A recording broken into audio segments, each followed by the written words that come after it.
dogs for them. And I thought I could access these dogs. Anyway, to shorten this tale, thinking I had access to some really great dogs, I started looking, x-raying the dogs myself, and I couldn't find a dog that I'd breed to. Wow. So I already invested quite a bit of time in it, and I just had a hunch, and I started researching. My second favorite shepherd breed is the Dutch Shepherd, and I had heard somewhere that there was no recorded incident. I'm not saying it hasn't happened, but just no recorded incident of Dutch Shepherds being dysplastic. Mm-hmm. So I tooled that around in my head a little bit, and I've crossed a Dutchie and a German Shepherd. Dutchies can be a little soft, and I got some dogs that were just uh, when they grew up, they were they were soft. They didn't quite have the oomph, the fire that I was looking for. Right. So I thought, what the heck? I crossed some of those pups back to a Malinois.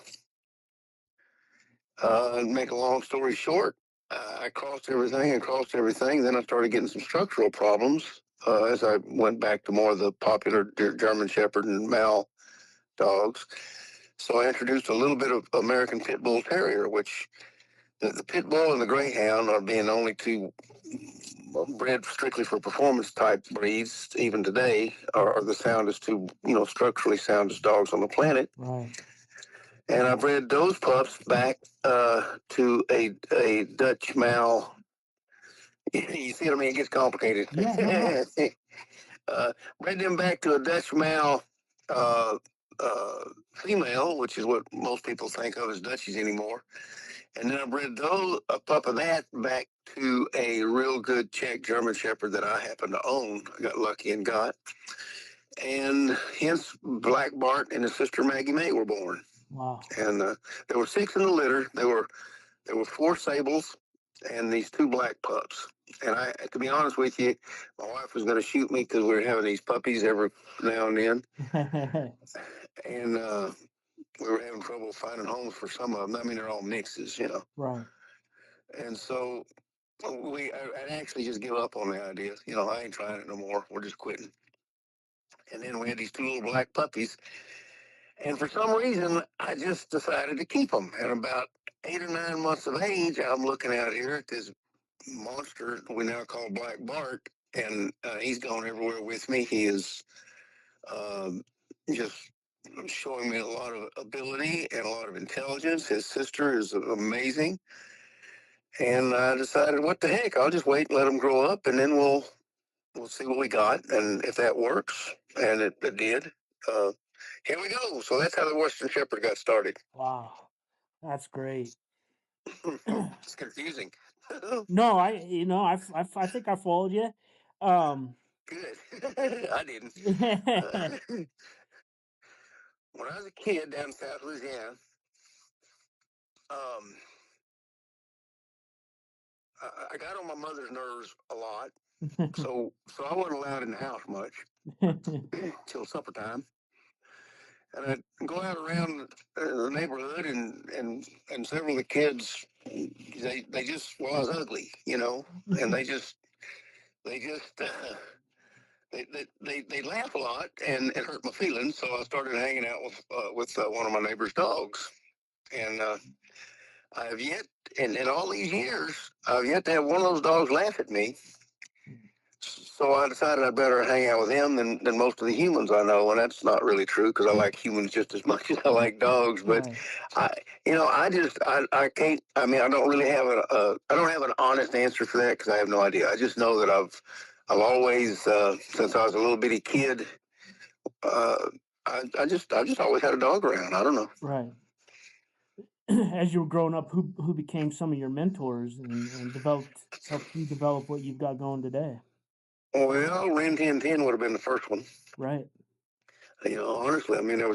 there was a TV show back in my day when I was a kid, television show, and they had the Adventures of Ren 1010, and I was just amazed that this dog could be so happy and friendly, and then, he could whoop a grizzly bear just at the drop of a hat. So and that honestly sort of got my interest started. And then as far as mentors, I guess I was lucky. I started off, wanting to train horses up in the Texas Panhandle, and I had a nice little collie shepherd mixed breed dog who went with me. She went with me everywhere, and I'd pull up somebody's house and say, "Hey, I can train you a horse," and they'd look at me and say, "Oh yeah," and then they'd watch my dog and they'd say, "Well, I'll tell you what, instead of training my horse, I'll tell you what, I'll pay you to train my dog if you can make it like yours." Yeah. So I sort of got pushed into the corner of training dogs, and that led to a stint working in the dog food industry,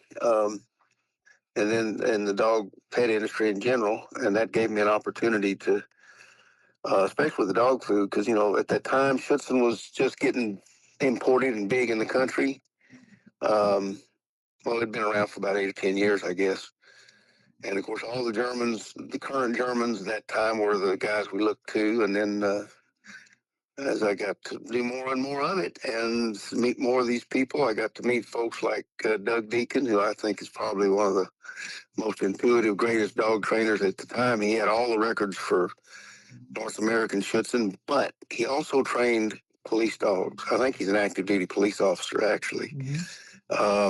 Trained at a Schutzhund 3, scored the highest obedience score ever at the North American Nationals. I think it was a 99.5 in his obedience score.